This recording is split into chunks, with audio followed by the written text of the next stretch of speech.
Hi, this video is the art of hair transplant restoration surgery on a client who has a receding hairline and corner and temple. And our goal today to do around 2000 to 2250. Roughly around 2000 is the top part, and then the tiny on both temple, maybe 150 per side to bring in. If we lower the hairline without bringing the temple, he still have a wide forehead. I mean, he have a nice set of hair, but the forehead is a little wide off. So, if you have a chance, trying to bring in the temple as well. But his temple is not that bad, but it's a little bit further back.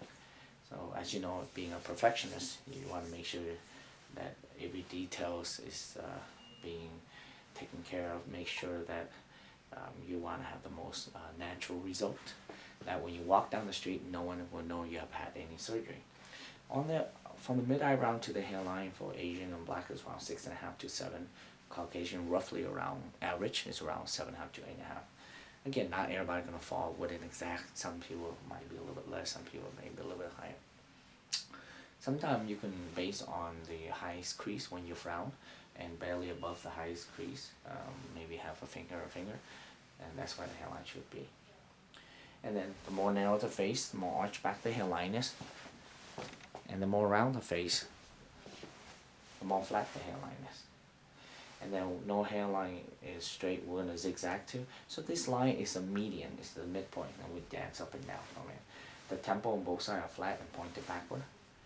And this one, for the front, we start at 35, 45 in the front, increase when you go backward, and changes when you go a different direction. So the precise angle is important as well. And then selection hair graft is important. We try to find rows and rows single hair graft in the front to make it soft and natural, followed by root to go 2 hair, 3 hair, and 4 hair in the back for bulk and volume. But you try to find root to go 2 or 3 hair in the front, it looks too harsh, and it might give a more unnatural look. But so that's why we try and find a lot of rows and rows of single hair graft in the front. And we have what they call a tight hairline and a soft hairline. And it's important because that's how to present the hairline that is depending on your personality as well. So the tight hairline is a smaller zigzag.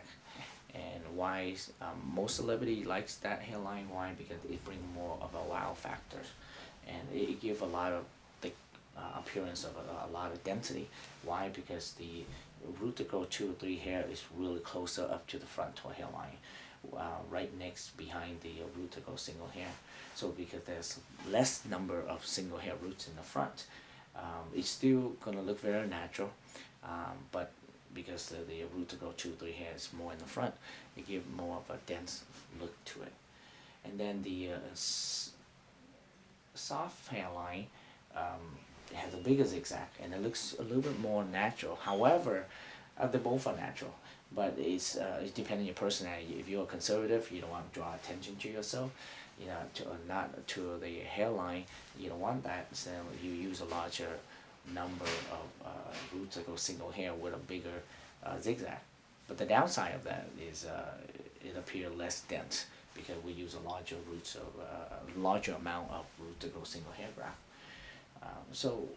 Or you can go somewhere in between, and you want a nice tight density, tight hairline, but you don't want to draw too much attention, so you can compromise and go in between. Again, the tight hairline with smaller zigzag tend to give an appearance of thicker density. However, it draws more attention to your hairline, but it looks really nice and sharp.